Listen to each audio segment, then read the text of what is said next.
Welcome back to another story on Infidelity Tales Lab. Before we begin, tell us, where in the world are you watching from? Now, let's dive into today's story. Chapter 1, Foundations of Trust. Marcus Mills stood at the floor-to-ceiling windows of his corner office, watching the Seattle skyline stretch beneath gray clouds. At 42, he had built Mills Security Solutions from nothing into an empire worth $50 million. His company provided high-end security systems and private protection services to the wealthy elite, politicians, and corporations. Marcus understood people's vulnerabilities. It was his business. The irony wasn't lost on him that he'd been blind to the vulnerabilities in his own home. 20 years ago, Marcus had been a different man. Growing up in foster care after his parents died in a car crash, he'd learned early that the world owed him nothing. He'd clawed his way through community college, then into the military, specializing in intelligence and countersurveillance. The skills he'd learned tracking terrorists in Afghanistan had served him well in the private sector. That's where he'd met Winter Simpson at a charity gala in 2010. She was 25, a striking blonde with jade eyes who worked as an event coordinator for high-profile clients. Winter came from old Seattle money. The Simpsons owned several tech startups and real estate holdings. She was everything Marcus thought he wanted: beautiful, connected, and seemingly devoted to building a life together. Their daughter Lola had been born 3 years later, a bright-eyed girl who inherited her mother's beauty and her father's sharp intellect. Marcus had believed he finally had everything: a loving family, financial security, and respect in his community. But Marcus Mills had always been a man who planned for contingencies. In his line of work, paranoia was a survival trait. He'd installed discreet monitoring systems throughout their Bellevue mansion, ostensibly for security, but also because old habits died hard. He'd learned to trust, but never completely. The call had come at 2:17 a.m. on a Tuesday. Lola had collapsed at school during cheerleading practice. Acute lymphoblastic leukemia. The words had hit Marcus like a sniper's bullet. Unexpected, devastating, and changing everything in an instant. Seattle Children's Hospital became their second home. Marcus threw every resource he had at Lola's treatment, flying in specialists from around the world, funding experimental therapies. The bills were astronomical, but money meant nothing compared to his daughter's life. Winter had seemed equally devoted during those first weeks, sleeping in hospital chairs, coordinating with doctors. But Marcus noticed small things: hush phone calls she'd take in the hallway, unexplained absences when she said she was going home to shower or rest. His security training had taught him to trust his instincts. Something was wrong. Chapter 2, Cracks in the Foundation. The discovery came on a Thursday evening in October. Marcus had left the hospital earlier than usual to handle some urgent business calls from his home office. Lola was stable after her latest round of chemotherapy, and Winter had insisted she'd stay the night. Marcus pulled into his driveway at 8:30 p.m., but immediately noticed Winter's Mercedes in the garage. Strange, since she'd told him she was at the hospital. Even stranger was the unfamiliar black Audi parked across the street. Years of surveillance work had taught Marcus to move like a ghost. He entered through the back door, his footsteps silent on the hardwood floors. The house felt different, charged with an energy that made his skin crawl. He heard them before he saw them. Winter's laughter, breathy and intimate, drifted down from their bedroom. Then a man's voice, deep and unfamiliar, saying something that made her giggle again. Marcus had faced armed insurgents without his pulse rising above 60 beats per minute.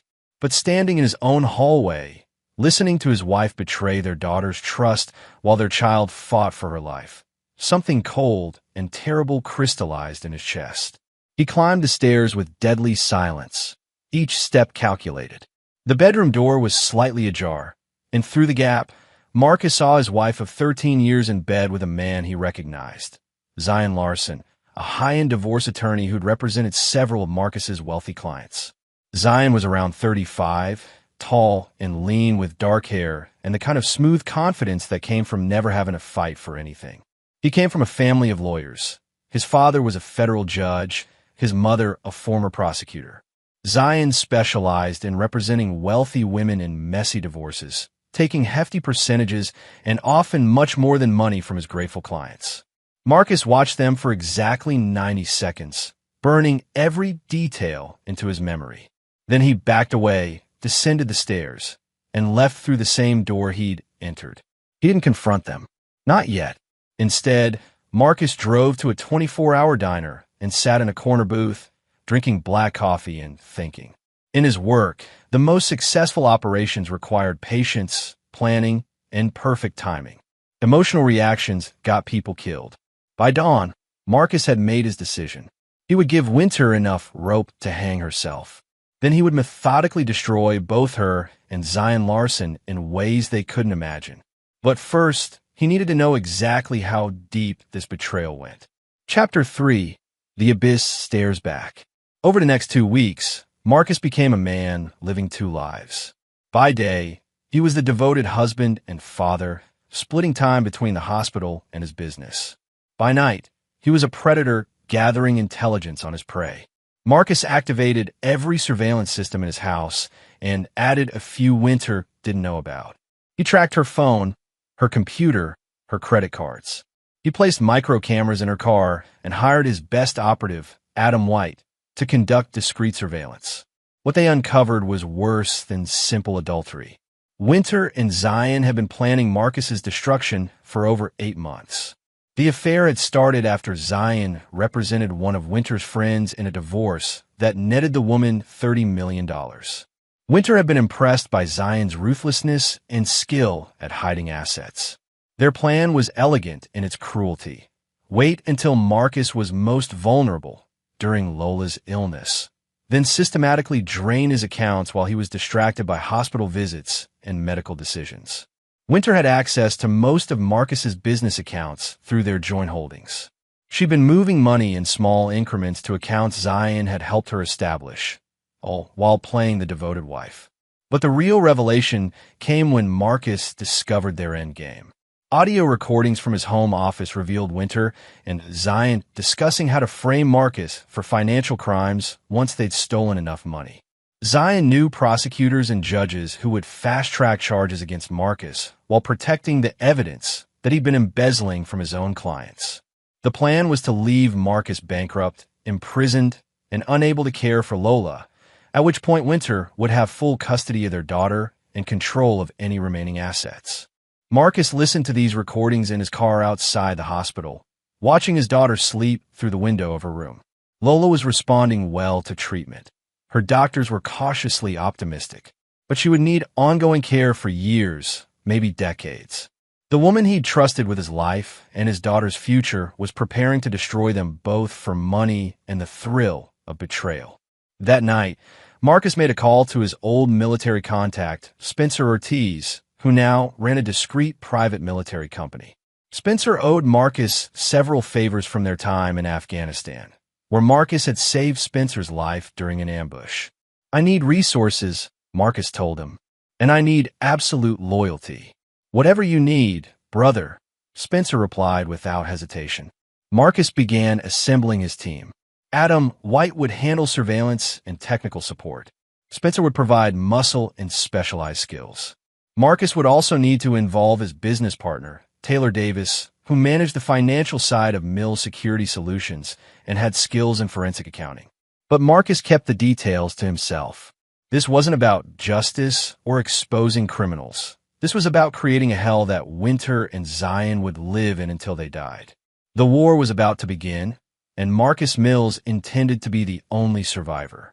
As he drove home that night, Marcus's phone buzzed with a text from Winter, staying at hospital tonight. "Love you." Marcus smiled for the first time in weeks. It wasn't a pleasant expression. Chapter 4. The War Machine. Marcus spent the following week building his arsenal with the precision of a military operation. His first call was to Taylor Davis, his business partner, and the closest thing he had to a brother.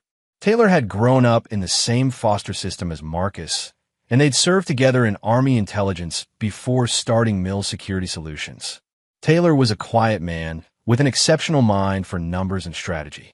He'd been the one to suggest they start their security company, recognizing that paranoid rich people would pay premium prices for peace of mind. Over 15 years, Taylor had helped Marcus build a client list that read like a who's who of Seattle's elite. "We need to talk," Marcus told Taylor over secure phone. "Private. Tonight." They met at Marcus's secondary office, a discreet facility across town where Mill's security conducted its most sensitive operations. The building was a fortress equipped with every surveillance countermeasure money could buy. Marcus laid out everything: the affair, the financial theft, the frame-up plan. Taylor listened without interruption, his expression growing darker with each revelation. "How much have they stolen?" Taylor asked when Marcus finished. $750,000 so far, Marcus replied. "But that's just the beginning. They're planning to take everything, then put me in prison." Taylor was quiet for a long moment. Then he said, "What do you need?" "I need you to create a financial maze," Marcus said. "Move our real assets somewhere they can't touch them. Make it look like we're vulnerable while actually being untouchable. And then we make them disappear." Taylor nodded slowly. "I'll need 48 hours to restructure everything." "What about Lola?" "Lola is off limits," Marcus said firmly. "She never gets touched by any of this. Whatever happens, she stays innocent." Over the next 3 days, Taylor worked his magic with offshore accounts, shell companies, and investment vehicles that would take forensic accountants years to unravel. Meanwhile, Marcus coordinated with Spencer Ortiz to identify Zion Larson's vulnerabilities. Spencer's research revealed that Zion had expensive tastes and dangerous habits. He was a high-stakes gambler who owed money to some very unpleasant people in Portland's underground scene. He also had a cocaine problem he thought he'd hidden from his law partners. But Spencer's most interesting discovery concerned Zion's family. The Larsons were old money Seattle, with political connections and a reputation to protect. Zion's father, federal judge Robert Larson, was being considered for the state Supreme Court. Any scandal involving his son would destroy those ambitions. Marcus began to see the outlines of his strategy. He wouldn't just destroy Winter and Zion. He'd obliterate their entire support systems. The first phase began on a Friday evening. Marcus had been tracking Winter's movements and knew she would be meeting Zion at their usual hotel that night, while Marcus supposedly attended a business dinner. Instead, Marcus and Adam White positioned themselves outside the hotel with high-powered cameras and surveillance equipment. They captured everything: Zion's arrival, Winter's subsequent appearance, and their intimate behavior in what they thought was a private setting. But Marcus wasn't interested in simple blackmail. These photos were just the first piece of a much larger puzzle. Phase 2 involved Spencer making contact with Zion's gambling debts. It turned out that Zion owed $200,000 to a Portland crime family that was growing impatient. Spencer, using his connections in the underground world, bought Zion's debt for 50 cents on the dollar. Now Marcus owned Zion's problems, and he was about to make them much worse. Chapter 5. The Trap Springs. The confrontation came on a gray November morning. Marcus had been waiting for the perfect moment, and Winter had finally given it to him. He'd returned to the hospital after his morning run, coffee in hand, when he found Winter in the hallway outside Lola's room, speaking in hushed tones on her phone. She didn't see him approach, and her words froze his blood. "Yes, the account transfer went through last night. That's $750,000 total now. We can move forward with the next phase." Marcus stepped around the corner, and Winter's eyes went wide. She quickly ended the call. "Who was that?" Marcus asked calmly. "Just coordinating with the insurance company," Winter stammered. "About Lola's treatment costs." Marcus nodded slowly. "Which insurance company uses personal cell phones for coordination? And why would they need account transfers?" Winter's face flushed. "Marcus, Save it," Marcus said. His voice was quiet, but something in his tone made Winter step backward. "I know about Zion. I know about the money. I know about all of it." For a moment, Winter looked genuinely afraid. Then her expression hardened, and Marcus saw the real woman who'd been hiding behind 13 years of marriage. "You were never supposed to find out this way," she said coldly. "But since you have, let's be honest. I needed that money more than you did. You'll make more. You always do. But I have a future to secure. Our daughter is fighting for her life," Marcus said, his voice deadly calm. "And you're stealing money meant for her treatment to fund your affair." Winter actually smirked. Lola will be fine. The doctors say she's responding well. But I won't spend the rest of my life tied to a man who thinks security cameras and paranoia count as a personality. So you decided to steal from our daughter's medical fund and frame me for financial crimes? Winter's smirk faltered. How did you? I know about Zion's plan to have me arrested. I know about the prosecutors he's contacted. I know about the accounts you've hidden and the evidence you've manufactured. Marcus stepped closer and Winter backed against the wall. You picked the wrong man to betray, he said softly. I've toppled governments and eliminated terrorists. Did you really think you could outsmart me? Before Winter could respond, they heard footsteps.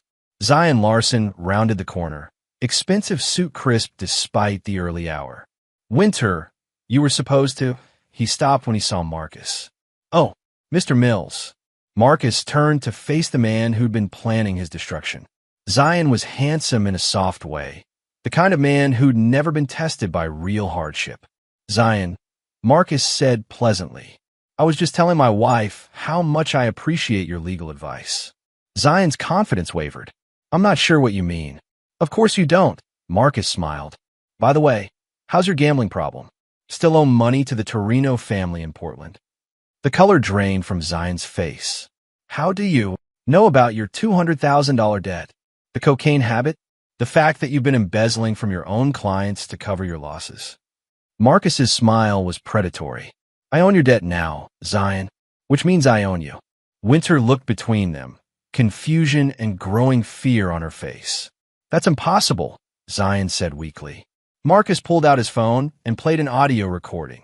Zion's voice, clearly identifiable, detailing how he planned to frame Marcus for financial crimes while stealing his assets.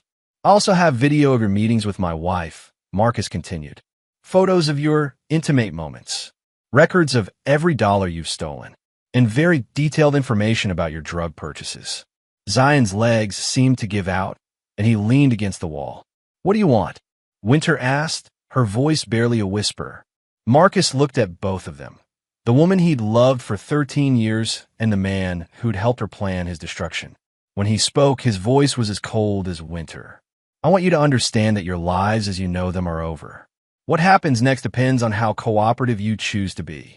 At that moment, the hospital's front entrance exploded inward as Spencer Ortiz and two of his operatives burst through the doors, moving with military precision toward the elevator bank. Chapter 6, The Reckoning begins. The sound of the hospital's front entrance being breached echoed through the corridors like a gunshot. Winter and Zion both jumped, their faces pale with terror as they realized this wasn't a coincidence. Spencer Ortiz and his team moved through the hospital with the efficiency of a military operation. They weren't there to cause harm. This was psychological warfare, designed to show Winter and Zion that Marcus could reach them anywhere, anytime. What is this? Zion demanded, his voice cracking. This is what happens when you declare war on the wrong man, Marcus said calmly. Spencer, report. Spencer approached, his team flanking him but maintaining professional distance. Package delivered to the Larson residence, sir. Judge Larson is currently reviewing the materials you prepared for him. Marcus turned back to Zion, whose face had gone white. Your father is looking at photographs of you with my wife, audio recordings of your criminal conspiracy, and detailed documentation of your drug purchases and gambling debts. How do you think that's affecting his Supreme Court nomination? Zion slumped against the wall. You can't do this. My family. Your family raised a snake, Marcus interrupted. They're about to learn what happens when that snake bites the wrong person. Spencer continued his report. The Simpson family has also received their package. Winter's trust fund has been frozen, pending investigation into potential criminal activity. Winter's face crumpled. My family's money. That's my inheritance. Was your inheritance, Marcus corrected. Your father is a smart businessman. He won't protect a daughter who's stealing from sick children. Marcus had spent weeks preparing this moment. He'd compiled evidence packages for every person who mattered in Winter and Zion's lives. Their families, their professional associates, their social circles. The packages contained irrefutable proof of their affair, their theft, and their conspiracy to frame Marcus. But this was just the beginning. Adam, Marcus said into his phone. Execute Phase 2. Within minutes, police sirens could be heard approaching the hospital. Marcus had tipped off the authorities about Zion's drug purchases, providing them with times, locations, and dealer information that Spencer's team had gathered. The police will be here in about 3 minutes, Marcus told Zion. They're looking for you on drug possession charges. You can run, but my people will find you. Or you can listen to my offer. Zion was shaking now. What offer? You're going to confess to everything, Marcus said. The affair, the theft, the conspiracy. You're going to return every dollar you've stolen and provide testimony about your criminal activities. And if I do that, then I'll make sure you only spend 5 years in prison instead of 20. And your family might survive the scandal. Winter found her voice. You can't do this to us. We have rights. Marcus turned to her with an expression that made her step back. Rights? You forfeited your rights when you stole from our dying daughter's medical fund. You forfeited them when you planned to destroy me while I was fighting to save our child's life. The police sirens were getting closer. Choose quickly, Marcus said. Cooperation or complete destruction. Zion looked at Winter, then back at Marcus. The fight had gone out of him completely. I'll confess, he whispered. I'll return the money. Good, Marcus said. Spencer will escort you to the police station. Adam has already prepared your statement. You just need to sign it. As Spencer led Zion away, Winter grabbed Marcus's arm. Please, she said. We can work this out. Think about Lola. Marcus looked at her hand on his arm, then into her face. Don't you ever say our daughter's name again. You're not her mother anymore. That's impossible. I have legal rights. Not after you're convicted of financial fraud and conspiracy, Marcus said. Taylor has already filed for emergency custody based on your criminal activity. By tomorrow, you'll never see Lola again. Winter's face crumpled, but Marcus felt nothing. The woman he'd loved was gone, replaced by a stranger who'd betrayed everything sacred. You're a monster, she whispered. Marcus smiled. It was a terrible thing to see. No, Winter. I'm what monsters have nightmares about. And you just woke me up. Chapter 7. Loose Ends. 3 days after the hospital confrontation, Marcus sat in his home office, reviewing the carnage with clinical satisfaction. Taylor Davis sat across from him, reading reports on his tablet while sipping coffee. Zion's confession was thorough, Taylor reported. He implicated Winter in everything. The affair, the theft, the conspiracy to frame you. The district attorney is recommending 10 years for him, 5 for her if she pleads guilty. Marcus nodded. And the money? Every dollar recovered and returned to your accounts, plus interest and penalties that Zion's family agreed to pay. Apparently, Judge Larson values his reputation more than his son's financial comfort. The Larson family had indeed thrown Zion to the wolves. Judge Robert Larson had issued a public statement disowning his son and donated $500,000 to children's cancer research to atone for his family's shame. Zion's mother had filed for divorce and reverted to her maiden name. Zion himself was currently in protective custody, having received death threats from his former gambling associates who weren't pleased about their debts being exposed to law enforcement. What about the Simpson family? Marcus asked. Taylor smiled grimly. Winter's father cut her off completely. Her trust fund has been redistributed to charity. Her brother publicly stated that she's no longer considered part of the family. Marcus felt a grim satisfaction. Winter had always valued her social status and family connections above all else. Losing both was a fate worse than prison for someone like her. But Marcus wasn't finished. Over the past week, he'd been executing the final phases of his revenge. Spencer's team had been busy making life difficult for anyone who'd enabled or ignored Winter and Zion's activities. The hotel where they'd conducted their affair found itself under investigation for money laundering after Marcus provided evidence of their cash transactions. The manager who'd been taking bribes to provide them with privacy was facing federal charges. The divorce attorney who'd advised Winter on asset hiding discovered that several of his own clients had filed malpractice suits against him, armed with evidence of his unethical practices that Marcus had uncovered during his investigation. Even Winter's personal trainer, who'd provided alibis for her affair, found himself dealing with drug possession charges after Spencer's team planted evidence in his gym. Marcus believed in scorched earth tactics. Everyone who'd helped his enemies would face consequences. "There's one more thing," Taylor said carefully. Lola's been asking questions. Marcus looked up from his reports. His daughter was the one person in this entire situation who mattered more than revenge. "What kind of questions?" "She knows her mother isn't coming around anymore. She's asking why and when she'll see her again." Marcus had been dreading this conversation. Lola was 12 years old and fighting cancer. She didn't need the additional trauma of learning about her mother's betrayal. "What did you tell her?"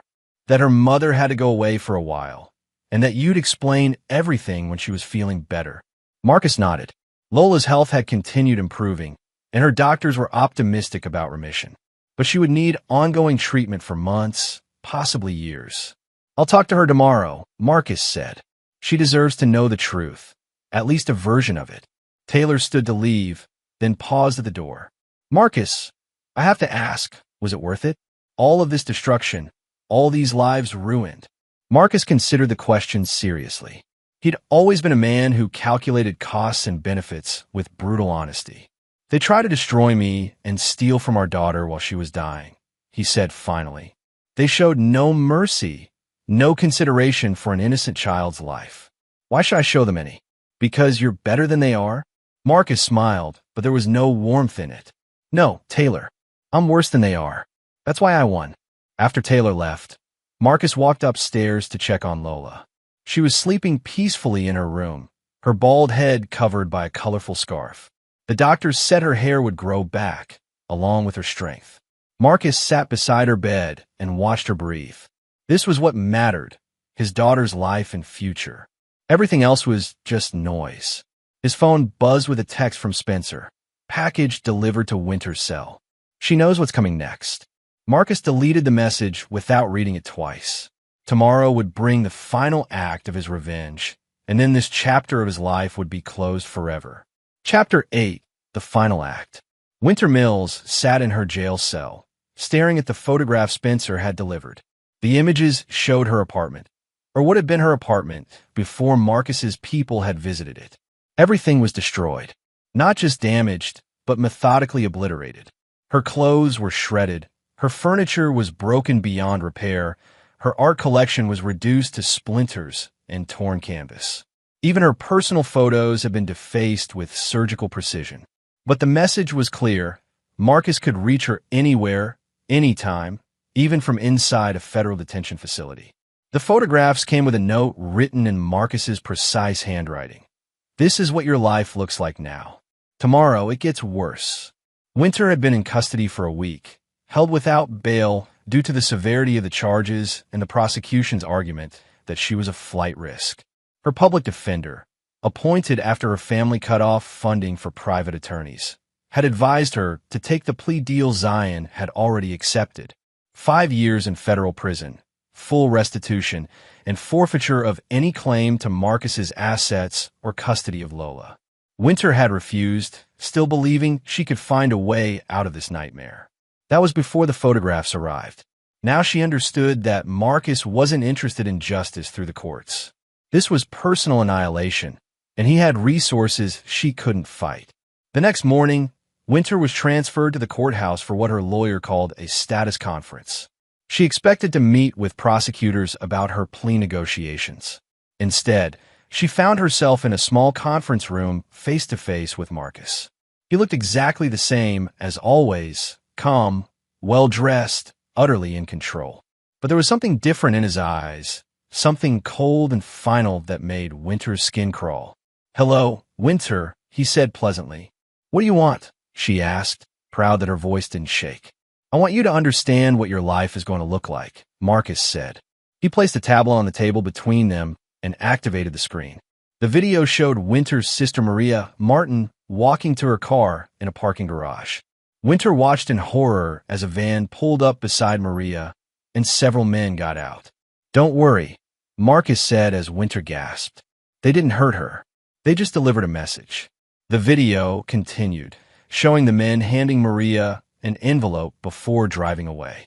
Winter's sister opened the envelope and pulled out photographs, the same images of Winter and Zion's affair that Marcus had sent to everyone else. Maria will receive similar packages every week for the next 5 years, Marcus continued. So will your parents, your remaining friends, your former colleagues, everyone you've ever known will receive regular reminders of what you are. Winter stared at the screen, understanding beginning to dawn. You're going to torment my family forever. Not forever, Marcus corrected. Just until you're dead. The casual way he said it made Winter's blood freeze. The federal prison system is dangerous. Marcus continued conversationally. Inmates die from violence, from medical negligence, from suicide. Tragic accidents happen all the time. You can't threaten me like this. I'm not threatening you, Marcus said. I'm explaining your reality. You see, I've made arrangements. Spencer has contacts in the federal system, guards who need extra income, inmates who owe favors. Your life in prison is going to be difficult. Marcus leaned forward slightly. Unless, of course, you choose a different option. What option? Marcus placed a second tablet on the table. This one showed a document, a confession that detailed not just Winter's affair and theft, but also included admissions to crimes she'd never committed. Sign this, and your family will be left alone, Marcus said. Refuse, and they'll suffer for your choices for the rest of their lives. Winter read the confession with growing horror. It claimed she'd been embezzling from children's charities for years, that she'd been involved in drug trafficking, that she'd physically abused Lola. This is all lies, she whispered. It doesn't matter, Marcus replied. I have evidence to support every claim, manufactured evidence, but evidence nonetheless. Sign this, and you'll be transferred to a maximum security facility where life expectancy is measured in months, not years. But your family will be safe. And if I don't sign, then you'll serve your 5 years in relative safety, but your family will live in hell. Your sister will lose her job when her employer learns about your crimes. Your parents will be ostracized from their social circles. Your brother's political career will be destroyed. Marcus stood to leave. You have 24 hours to decide. Choose wisely. It's the last choice you'll ever make that matters. As he reached the door, Winter called out, What about Lola? What will you tell her about me? Marcus turned back, and for a moment, his mask of control slipped.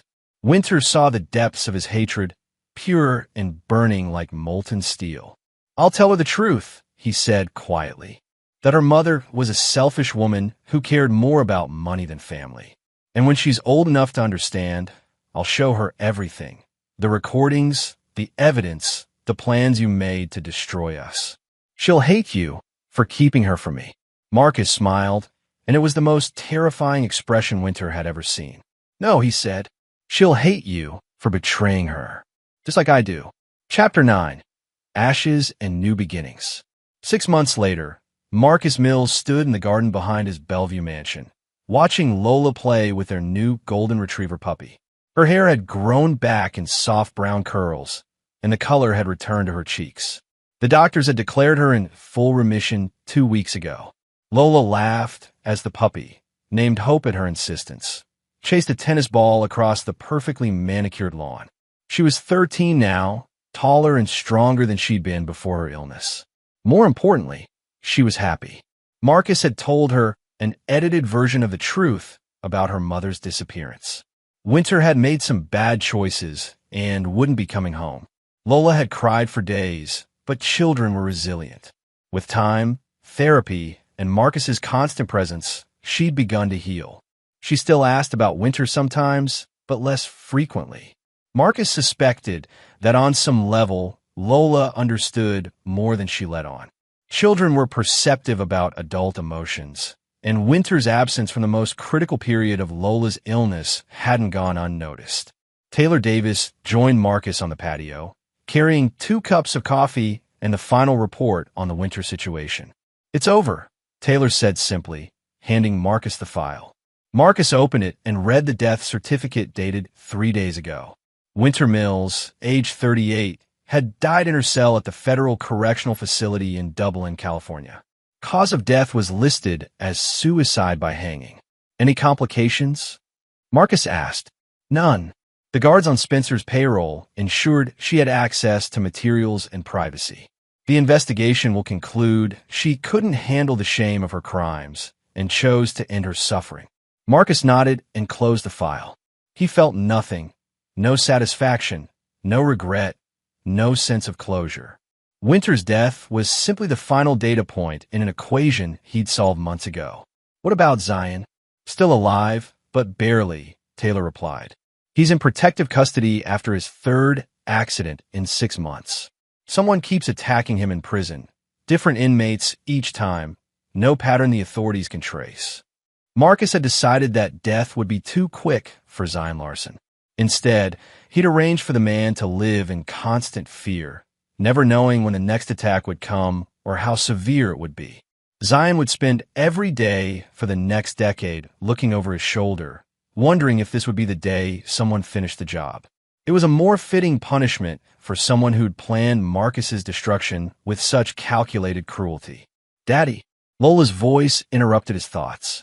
She was standing at the edge of the patio, hope panting at her feet. "What is it, sweetheart? Are you sad about Mom?" Marcus studied his daughter's face, looking for signs of manipulation or hidden knowledge.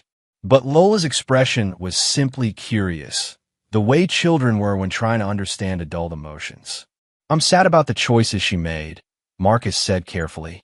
"But I'm not sad that it's just us now." Lola nodded thoughtfully. "I miss her sometimes, but I'm glad you're here." "I'll always be here," Marcus promised. "No matter what happens, you and I are a team." Lola smiled and ran back to her puppy, the conversation already forgotten in the way of children. Taylor watched this exchange with interest. "Do you think she'll ever learn the whole truth?" Marcus considered the question. "Maybe when she's older. Maybe never. It depends on what's best for her. And if she finds out what you did, how you destroyed her mother." Marcus looked at his daughter, laughing as hope licked her face with puppy enthusiasm. Lola was the only person in the world whose opinion of him mattered, the only one whose judgment could hurt him. "Then I'll explain that sometimes protecting the people you love requires you to become someone terrible," Marcus said, "and that I'd make the same choices again without hesitation." Taylor was quiet for a moment. "You know, most people would say you went too far. Most people have never had someone try to steal from their dying child," Marcus replied. "Most people have never discovered that the person they trusted most in the world was planning their complete destruction." Marcus finished his coffee and stood to join Lola in the garden. As he walked away, he spoke over his shoulder to Taylor. "Besides, I didn't go too far. I went exactly as far as necessary to protect what matters most." Winter and Zion learned that actions have consequences. The world is a little bit safer because two predators are no longer hunting in it. Taylor watched Marcus crouch down to pet Hope while Lola explained the dog's training progress with typical 13-year-old enthusiasm.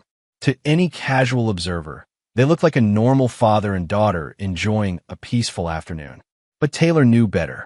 He'd watched Marcus Mills systematically destroy two people with the precision of a surgeon and the ruthlessness of a warlord. He'd seen his friend transform from a loving husband into something far more dangerous. The transformation wasn't complete, though. Marcus was still capable of love, but only for those who'd earned it and proven their loyalty beyond question. For everyone else, he was exactly what he'd told Winter he was, the thing that monsters had nightmares about. As the sun set over Seattle, Marcus Mills played with his daughter in their garden, surrounded by the carefully tended beauty he'd built for their life together. The past was buried, the threats were eliminated, and the future stretched ahead full of possibility. He'd kept his promise to protect what mattered most. The cost had been his capacity for mercy, but Marcus had never considered that a fair trade. Some prices were worth paying. Some lines were worth crossing. And some people, once they chose to become enemies, deserved everything they got. And there you have it. Another story comes to an end. What did you think? I'd love to hear your thoughts in the comments below. If you enjoy this story, consider joining our community by subscribing. It means the world to us. For more stories like this one, check out the recommended videos on screen. And I'll see you there. Welcome back to another episode of Infidelity Tales Lab. We're thankful for your continued viewership. Before we begin, tell us, where in the world are you watching from? We love knowing our global reach. Now, let's dive into today's story. Chapter 1. The Perfect Life Unraveled. Cole Brennan stood at his kitchen window, watching his 16-year-old daughter Sophie practice her violin in the backyard gazebo. 22 years of marriage, 15 years running his successful construction company, and 10 years of military service before that. Everything had led to this moment of supposed contentment. The suburban dream in full bloom. But something had been eating at him for weeks. Amy's late nights at her real estate office had become routine. The secretive phone calls that ended abruptly when he entered the room. The way she flinched when he touched her shoulder unexpectedly. Cole's military training had taught him to trust his instincts, and every fiber of his being screamed that something was wrong. He'd survived 3 tours in Afghanistan by reading people, by noticing the details others missed. His wife of 22 years was exhibiting classic signs of deception. "Dad, dinner's ready," Sophie called from inside, her violin case in hand. She had Amy's blonde hair, but Cole's steel-gray eyes. Eyes that had seen too much in Helmand Province to ever be truly naive again. Amy emerged from upstairs, her business suit perfectly pressed, her makeup freshly applied at 7 p.m. "Sorry, honey. I have to show a property to a client tonight. Big commission if this goes through." Cole studied her face as she kissed his cheek. The way her eyes darted away, the slight tremor in her voice. In Kandahar, those tells would have meant an IED ahead. Here, they meant his wife was lying to his face. "Which property?" he asked casually, cutting into his steak. "The Morrison place on Elm Street. You know, the colonial with the brick facade." Cole nodded, filing the information away. The Morrison house had sold 3 weeks ago. He'd seen the sold sign himself. Amy had just confirmed what he'd suspected. She was having an affair. After dinner, as Amy left for her appointment, Cole waited 30 minutes before making his move. Years of reconnaissance had taught him patience. He followed her silver BMW through downtown, keeping 3 cars back, watching as she pulled into the parking lot of O'Malley's bar. From his position across the street, Cole observed through the bar's large windows. Amy wasn't showing any house. She was wrapped in the arms of Vince Torino, a man Cole recognized from the local news, small-time crime, loan sharking, the kind of thug who preyed on desperate people. Vince Torino was everything Cole wasn't. Flashy gold chains, expensive suits that couldn't hide his soft physique, perfectly styled hair that probably took longer than Amy's. He ran numbers for some bigger fish and owned a garage that everyone knew was a front for stolen car parts. Cole watched them for an hour, documenting everything with his phone. The intimate touches, the passionate kisses, the way Amy laughed at Vince's jokes with a genuine happiness Cole hadn't seen directed at him in months. 22 years. 22 years of building a life together, of supporting her real estate dreams, of working 16-hour days to give her everything she wanted. And this was how she repaid him. But Cole Brennan didn't get mad. He got methodical. Chapter 2. Intelligence Gathering. Over the next 2 weeks, Cole became a ghost. His military training in surveillance and reconnaissance kicked in as he built a comprehensive picture of his wife's affair. Amy thought she was being careful, but she was an amateur playing against a professional. Cole installed tracking software on Amy's phone while she slept, using skills he'd learned from a tech specialist in his old unit. He discovered the affair had been going on for 8 months. 8 months of elaborate lies, fake real estate appointments, and weekend conferences that were actually romantic getaways. The deeper he dug, the more his respect for his wife evaporated. She hadn't just cheated, she'd been planning to leave him. Text messages revealed discussions about divorce settlements, about taking half of everything he'd built, about custody arrangements that would gut his relationship with Sophie. "Once we're together, you won't have to worry about money," read one message for Vince. "I'll take care of you and the girl." Cole's hands clenched as he read that message. The girl. Vince talked about Sophie like she was an inconvenience, a package deal he'd reluctantly accept.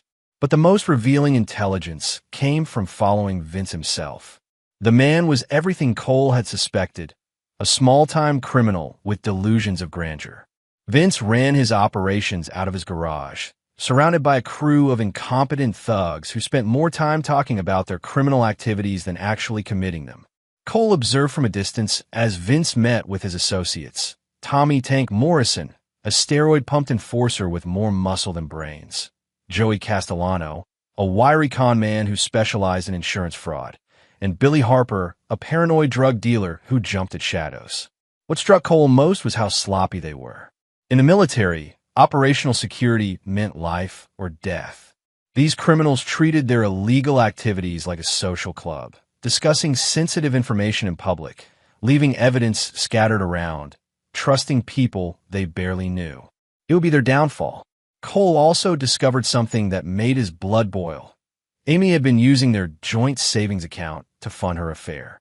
Expensive dinners, hotel rooms, even a weekend trip to Miami, all charged to the account Cole worked 18-hour days to fill. The final piece of intelligence came when Cole overheard a conversation between Amy and her sister, Rachel. Amy was planning to file for divorce within the month, claiming irreconcilable differences. She'd already consulted with Harvey Goldstein, the most aggressive divorce attorney in the city, known for destroying men in court. He'll never see it coming, Amy told Rachel over wine in their living room while Cole pretended to work in a study. 22 years, and he's been so focused on work that he hasn't noticed anything. I'll get the house, half the business, and primary custody. Sophie deserves better than a father who's never around. Never around. Cole had worked those long hours to build the life Amy claimed to want.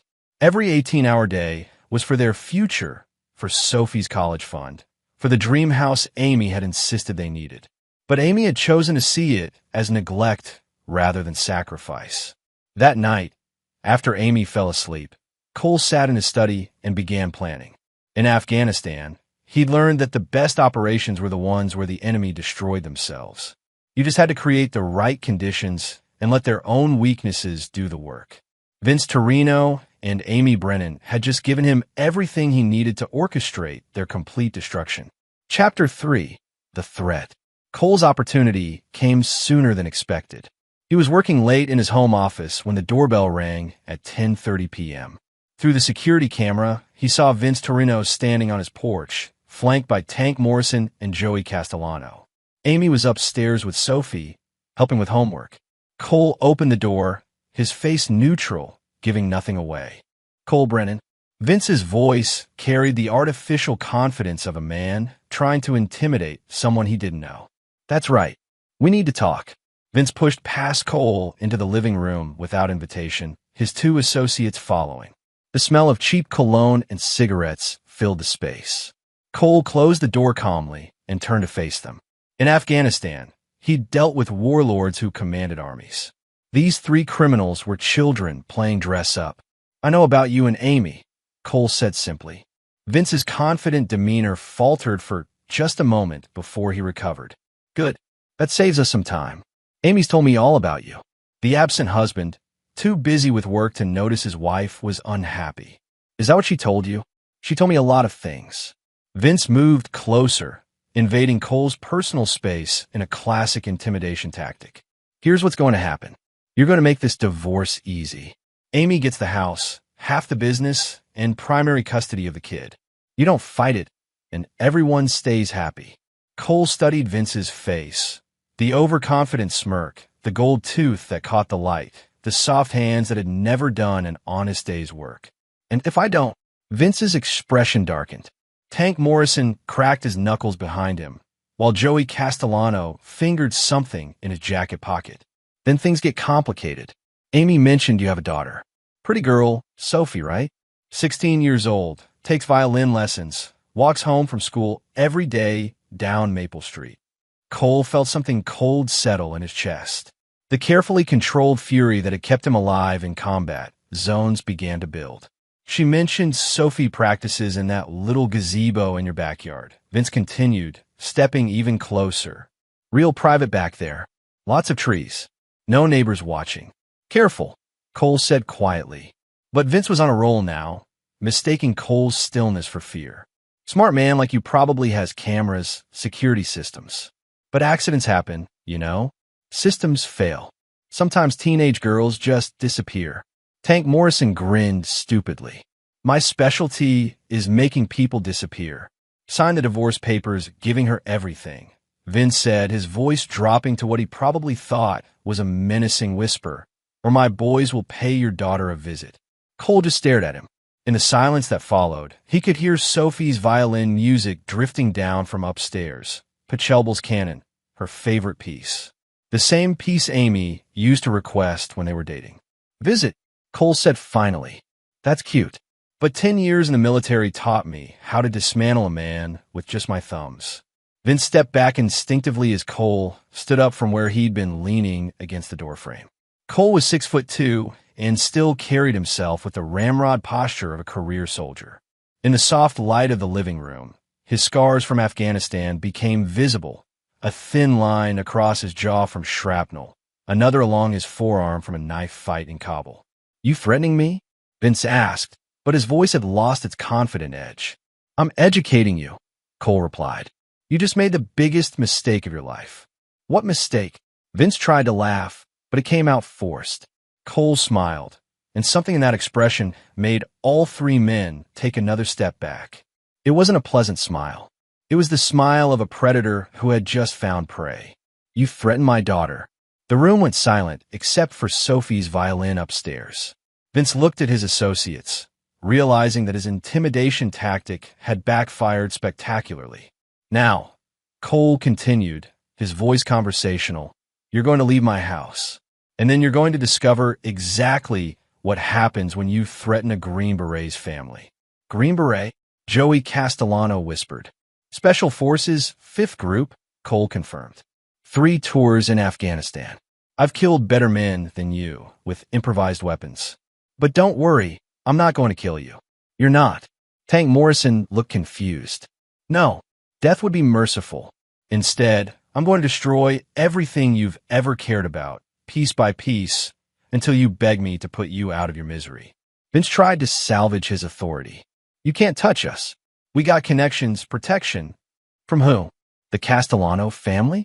They cut ties with Joey 2 years ago when he started using their name for his penny ante insurance scams." "The Morrison crew?" "Tank here isn't related to the real Morrisons.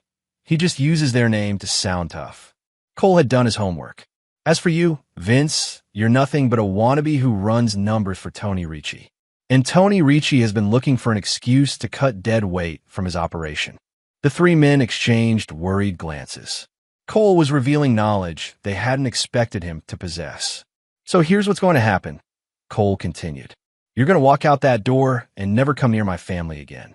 Because if I see any of you within a mile of my daughter, if I hear you've so much as looked at her funny, I will end you." "This ain't over," Vince said weakly. "You're right," Cole agreed. "It's just beginning." After they left, Cole stood in his living room for a long moment, listening to Sophie's music. Amy appeared at the top of the stairs. "Who was that, honey?" she asked innocently. Cole looked up at his wife, the woman who had betrayed him, who had brought danger into their home, who had exposed their daughter to criminals. "Nobody important," he said. "Just some people who made a very big mistake." Chapter 4. The Setup. Cole spent the next week setting his plan in motion. His first call was to Miguel Santos, his old platoon sergeant, who now ran a private security company in Miami. Miguel specialized in corporate investigations and had connections throughout law enforcement. "Cole, you old bastard," Miguel's voice boomed through the phone. "Please tell me you're calling because you want a real job instead of playing with construction equipment." "I need a favor, Miguel." "Information gathering on some local criminals." "Personal or business?" "Personal. They threatened Sophie." The tone changed immediately.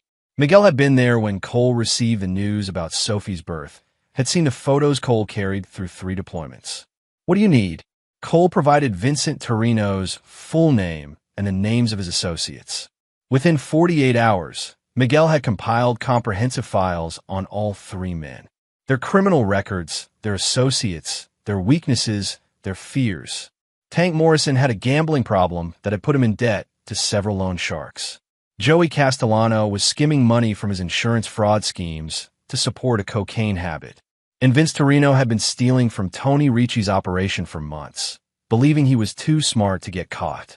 But Cole wasn't just gathering intelligence on the criminals. He was also investigating Amy. Through a private investigator Miguel recommended, Cole discovered that Amy's affair with Vince had begun when Vince hired her to sell property, a property he'd acquired through questionable means. Amy had ignored the red flags because she was attracted to the danger Vince represented.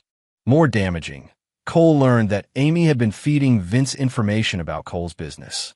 She'd given Vince access to Cole's client list, his project schedules, even his banking information.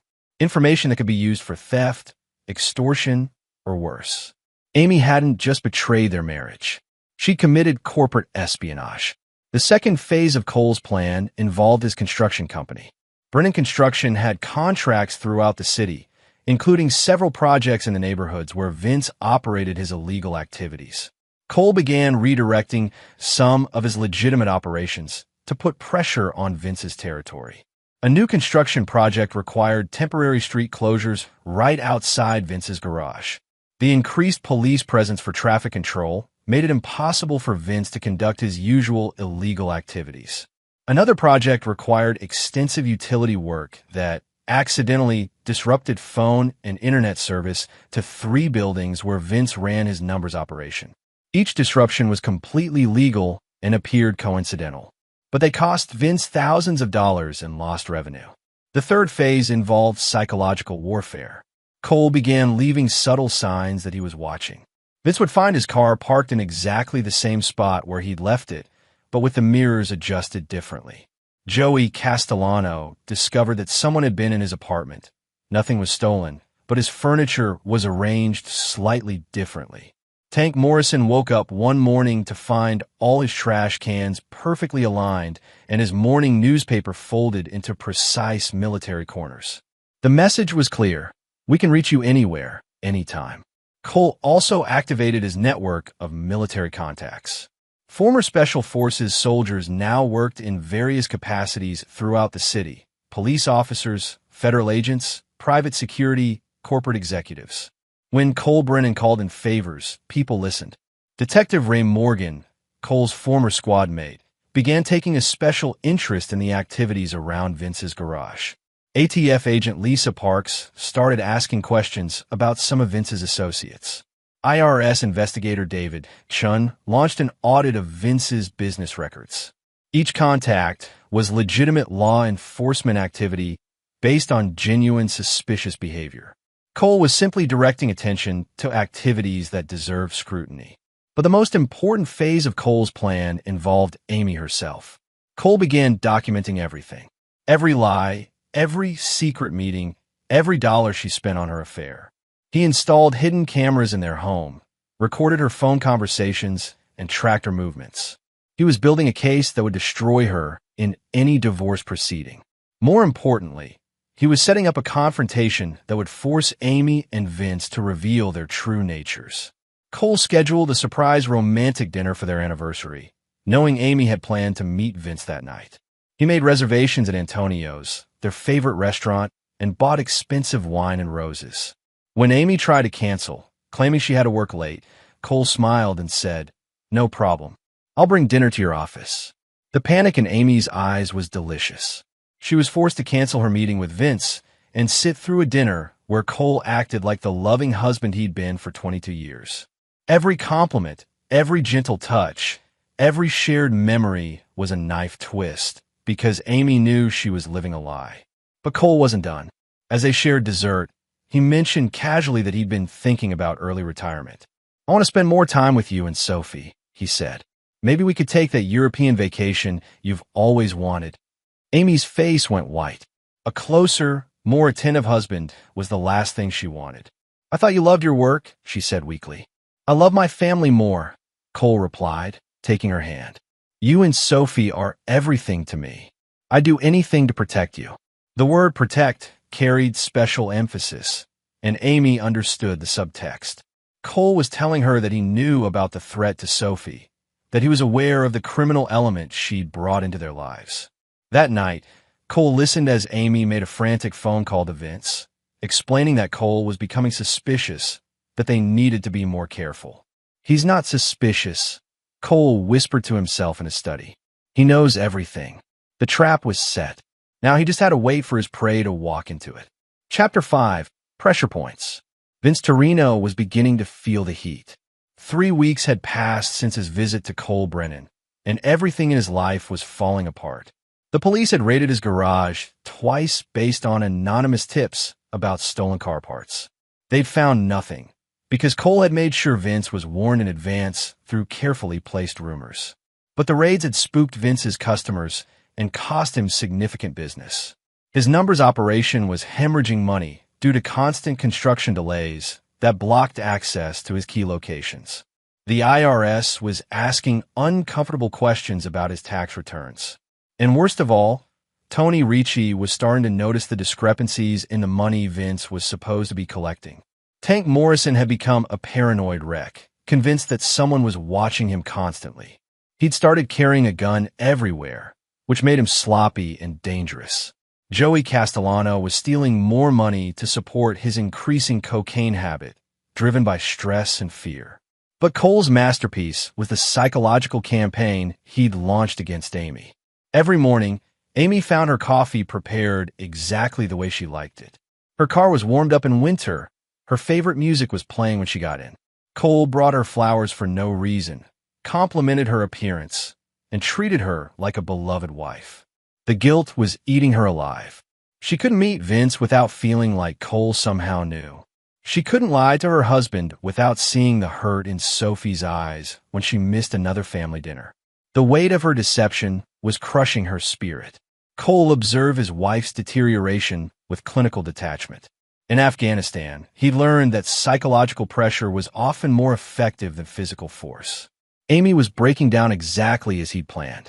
The breaking point came when Sophie approached Cole one evening as he worked in his study. "Dad, is Mom okay?" Sophie asked. Her 16-year-old face creased with worry. "She seems really sad lately."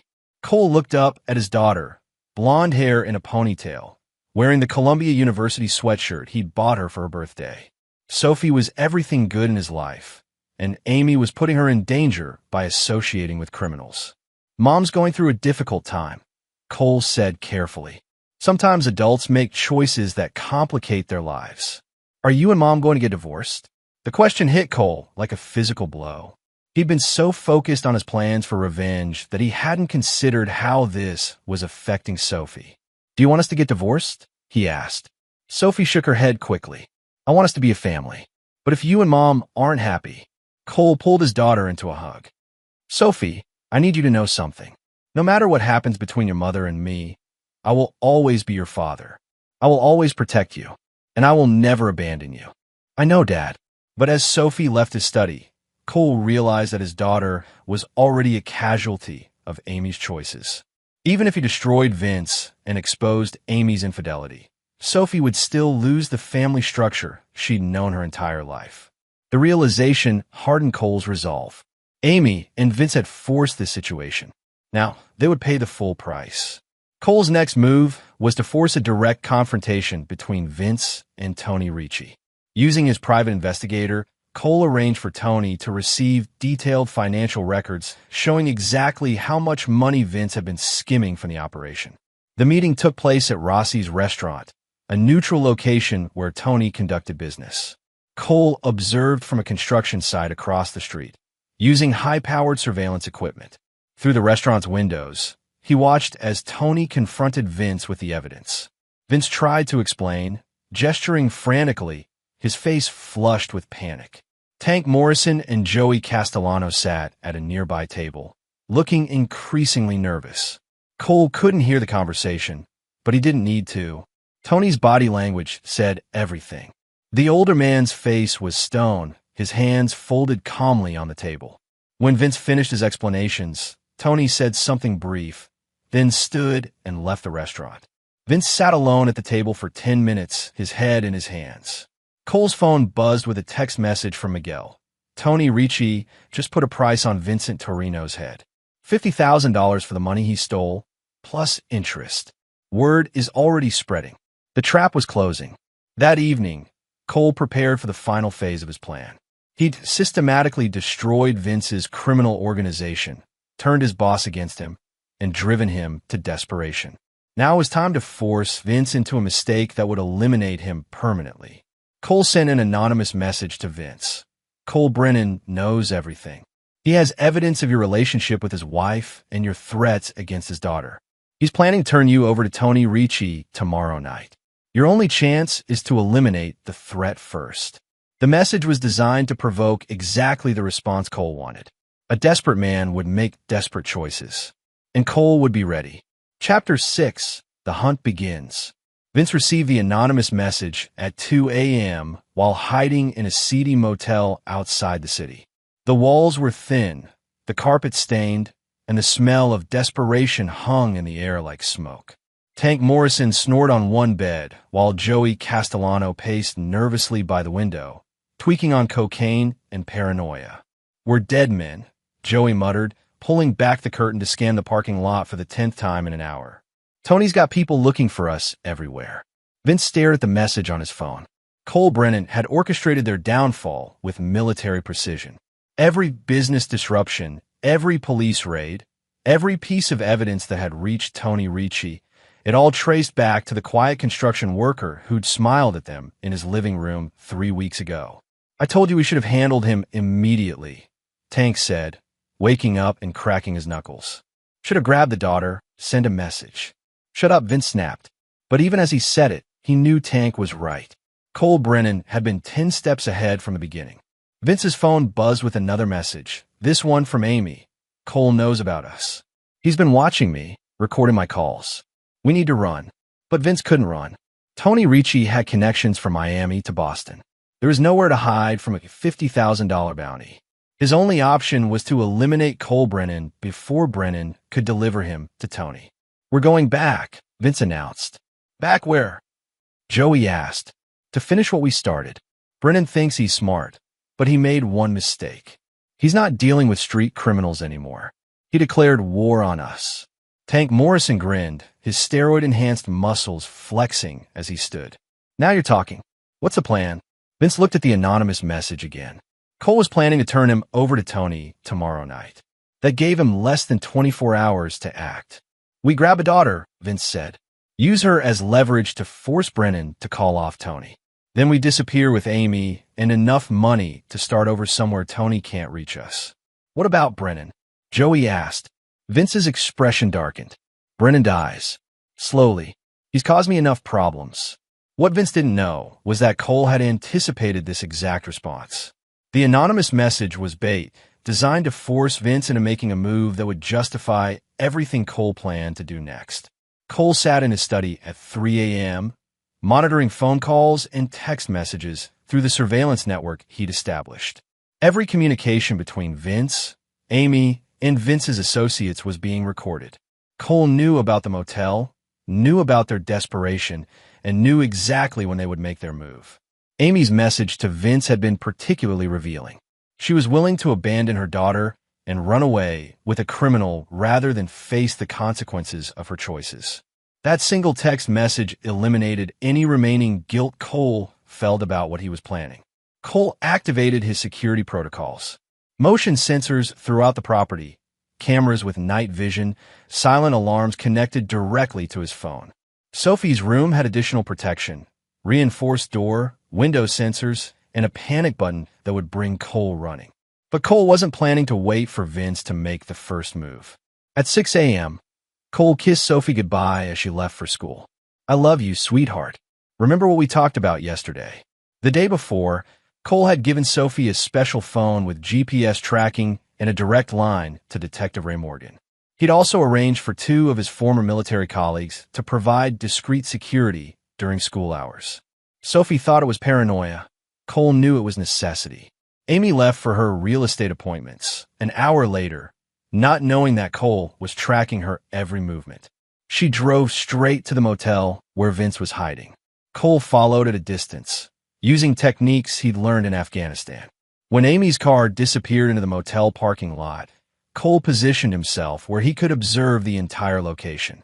Through high-powered binoculars, he watched Amy embrace Vince in front of room 237. The desperation in their body language was obvious. Tank Morrison and Joey Castellano loaded bags into a stolen car, preparing to run. But they wouldn't get the chance. Cole placed a call to Detective Ray Morgan. "Ray, I got a tip about Vincent Torino's location. He's holed up at the Sunset Motel, room 237, with 2 associates and a stolen vehicle. How do you know about the stolen vehicle? Ray asked. Because I've been tracking these bastards for weeks. They threatened my daughter, Ray. I want them in custody. Ray Morgan had served 2 tours in Iraq before becoming a police officer. He understood the bond between soldiers and the lengths they would go to protect their families. Give me 30 minutes, Ray said. And Cole? Stay away from there. Let's handle this. But Cole had no intention of staying away. He wasn't planning to interfere with the police operation. He was planning to ensure that Vince Torino never got the chance to threaten Sophie again. As sirens wailed in the distance, Cole moved closer to the motel. Through his surveillance equipment, he watched Vince's panic as the police surrounded the building. Tank Morrison tried to run and was tackled by 3 officers. Joey Castellano attempted to flush evidence down the toilet, but was arrested before he could destroy everything. And Amy Brennan stood in the parking lot in handcuffs, finally facing the consequences of her choices. But Vince Torino had escaped. Cole spotted him climbing out a bathroom window, moving toward the woods behind the motel. The police were focused on the main building and hadn't seen his escape route. Cole smiled. He'd been hoping for exactly this opportunity. The hunt was about to begin. Chapter 7: Predator and Prey. The woods behind the Sunset Motel stretched for miles, dense with oak and pine trees that had survived suburban development. Cole had scouted this terrain weeks earlier, knowing that desperate prey often fled to the wilderness. Vince Torino crashed through the underbrush like an amateur, leaving a trail that a blind man could follow. Every broken branch, every disturbed pile of leaves, every panicked footprint in the soft earth marked his passage. Cole moved through the same terrain like a ghost. Special Forces training had taught him to become one with his environment. His breathing was controlled, his footsteps silent, his camouflage clothing blending perfectly with the forest shadows. In Afghanistan, these skills had kept him alive through countless night operations. Today, they would help him end a threat to his family. Vince was running toward the old quarry, probably hoping to find a road on the other side. What he would find instead was Cole Brennan waiting for him. Cole used parallel movement, staying 50 yards to Vince's left while matching his pace. Through the trees, he could hear Vince's labored breathing, his muttered curses as he stumbled over roots and rocks. The man was soft, unprepared for this kind of physical exertion. When Vince stopped to rest against a large boulder, Cole moved closer. He could have taken Vince easily, a sleeper hold from behind, and the threat would be neutralized. But Cole wanted Vince to understand the hopelessness of his situation first. Cole picked up a small stone and threw it into the trees 30 feet to Vince's right. The sound of the impact sent Vince spinning in panic, his eyes wide with terror. "Who's there?" Vince called out, his voice cracking. Cole remained silent, invisible among the shadows. Vince pulled out a pistol, a cheap .38 that probably hadn't been cleaned in years. His hands shook as he pointed it randomly at the trees. "I know you're out there, Brennan." Vince shouted, "Come out and face me like a man." Cole threw another stone, this time behind Vince. The man spun again, nearly falling as his legs tangled. "You want to play games?" Vince screamed. "I'll burn down your whole world. I'll kill your precious daughter and make you watch." That was the last mistake Vincent Torino would ever make. Cole emerged from the tree line like death itself, moving with deadly purpose. Vince saw him and raised the pistol, but Cole was already inside his effective range. The gun flew from Vince's hand as Cole struck his wrist with surgical precision. Vince tried to throw a punch, but Cole caught his arm and twisted, driving Vince to his knees with a joint lock that threatened to snap bone. "You just threatened my daughter again," Cole said conversationally. "Wait, please." Cole struck a pressure point on Vince's neck, temporarily paralyzing his vocal cords. Vince's mouth moved, but no sound emerged. "For weeks, I've watched you destroy yourself," Cole continued, maintaining the arm lock while Vince struggled helplessly. "I've watched you lose your business, your boss, your freedom, all because you couldn't resist threatening a 16-year-old girl." Cole released the pressure point, allowing Vince to speak. I wouldn't actually." Vince gasped. "No, you would." That's what makes you dangerous. Cole's voice remained calm, almost clinical. You're a predator who picks on the innocent because you're too weak to face real opposition. Cole applied pressure to another joint, sending waves of agony through Vince's shoulder. Please, Vince begged. I'll disappear. You'll never see me again. You're right about that. But Cole didn't kill Vincent Torino. That would have been too simple, too clean. Instead, he systematically disabled the man. A calculated strike to the knee that would require surgery and leave him with a permanent limp. Pressure point attacks that would cause chronic pain for years. Nerve damage that would affect his grip strength permanently. When Cole was finished, Vince lay on the forest floor, conscious but broken. You're going to crawl back to civilization, Cole said. You're going to turn yourself into the police and confess to everything. The threats against my family, the stolen money from Tony Ricci, all of it. Why would I do that? Cole showed Vince his phone, displaying a video recording of their entire conversation in the woods. Because if you don't, this recording goes to Tony Ricci. And I think we both know how Tony handles people who threaten families. Vince's face went white with understanding. But I'm giving you a choice, Cole continued. Cooperate with the police, testify against your associates, and you'll get protective custody in prison. Refuse, and you'll be on the streets with Tony's people looking for you. Cole stood, looking down at the broken man who had dared to threaten his daughter. Choose wisely, Vincent. It's the last choice you'll ever make as a free man. Cole disappeared into the woods, leaving Vince to contemplate his future. Within an hour, Vince would drag himself to the nearest road and flag down a passing motorist. Within 2 hours, he would be in police custody, begging for protective custody and offering to testify against everyone he'd ever worked with. But Cole's work wasn't finished. He still had to deal with Amy. Chapter 8. The Reckoning. Amy Brennan sat in the county jail's visitor room, her orange jumpsuit a stark contrast to the designer clothes she'd worn just 24 hours earlier. Her bail had been set at $500,000, far beyond what her real estate commissions could cover, and Cole had frozen their joint accounts pending the investigation. Cole entered the room wearing his best suit, carrying a briefcase that contained the evidence that would destroy her life. He looked like a successful businessman visiting his attorney, not a husband confronting his cheating wife. Cole, Amy said, relief flooding her voice. Thank God you're here. This is all a misunderstanding. I can explain everything. Cole sat across from her, his expression neutral. Please do. Vince told me he was a legitimate businessman. I had no idea he was involved in criminal activities. When I found out, I was scared to leave him. He threatened me, threatened Sophie. Cole opened his briefcase and removed a tablet computer. On the screen was a video compilation of Amy and Vince together. Passionate kisses, intimate dinners, weekend getaways. This is from 8 months ago, Cole said, showing Amy footage of her and Vince in Miami. 3 months before Vince ever made any threats. Amy's face crumbled as she watched herself betraying 22 years of marriage. You've been investigating me, she whispered. I've been protecting my family, Cole corrected, from a woman who brought criminals into our home and put our daughter in danger. Cole showed her another video, audio recordings of her conversations with Vince, including discussions about divorce settlements and custody arrangements. You plan to take everything, Cole said. The house, the business, Sophie. You are going to destroy the life I built and call it justice. Cole, please. You gave Vince access to my business information. Client lists, project schedules, banking details. Do you have any idea how many people you put at risk?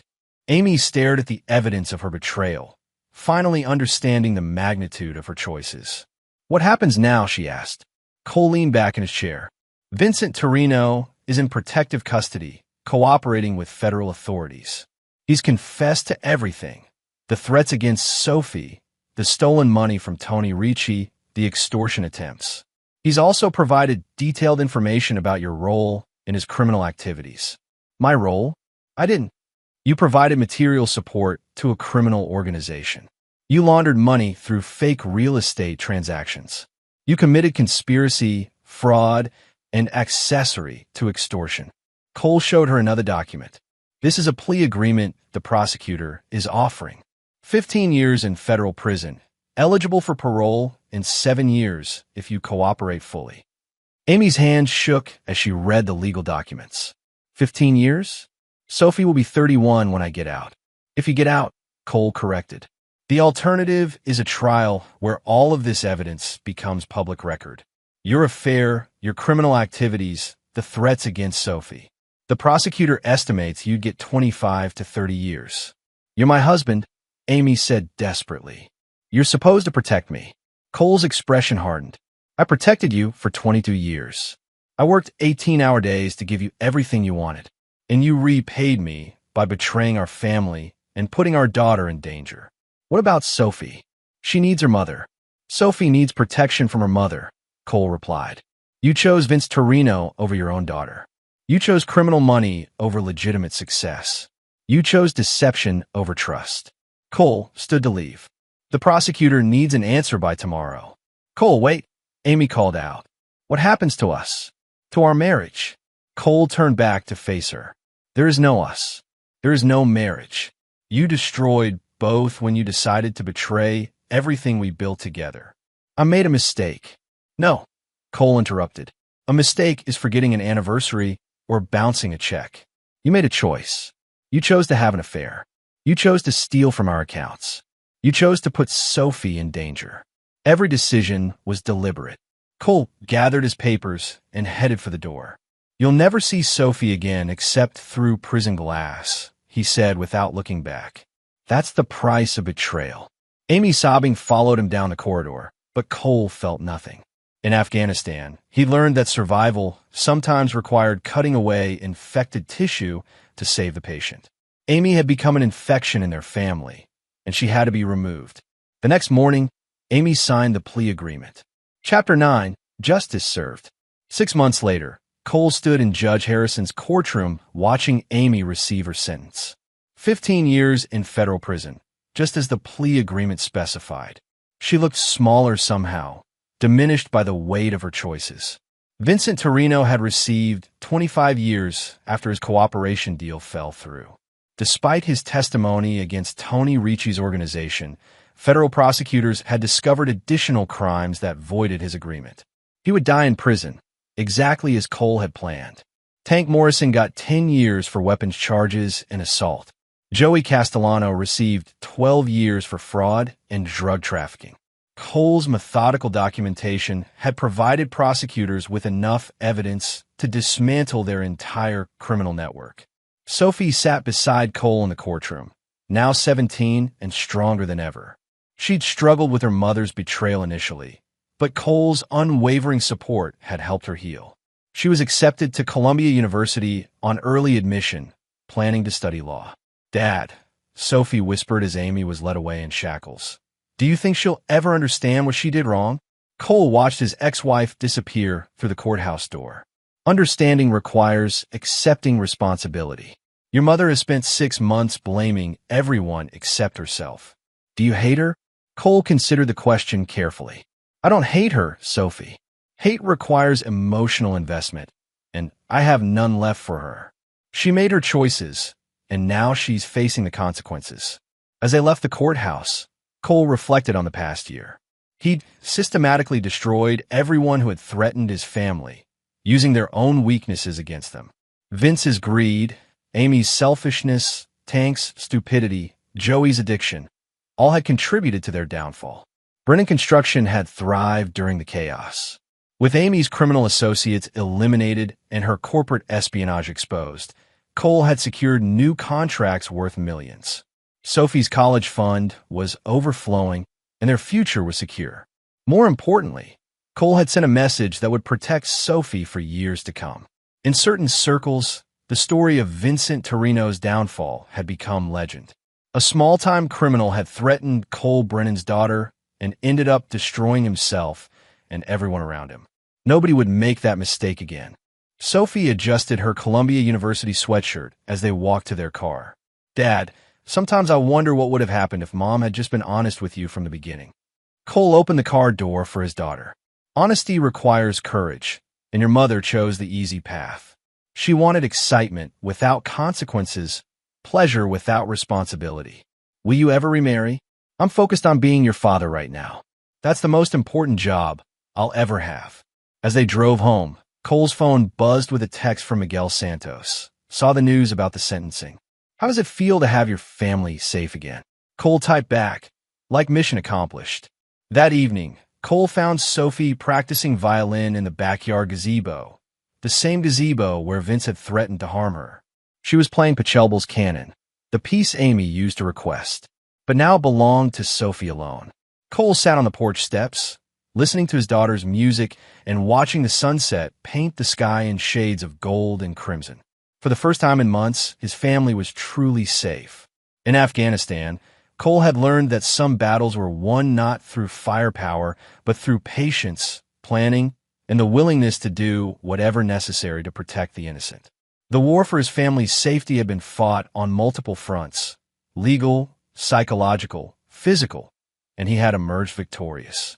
Vincent Torino would spend the rest of his life in a concrete cage, his body broken, his spirit destroyed. Amy would serve 15 years, losing the best years of her life and any relationship with her daughter. Tank Morrison and Joey Castellano would waste away in federal prison. Their criminal careers ended permanently. Cole Brennan had given them all exactly what they deserved. Justice wasn't always served in courtrooms by judges and juries. Sometimes it was delivered by a father protecting his family, using skills learned in the service of his country. Sophie finished her piece and looked over at her father. "I love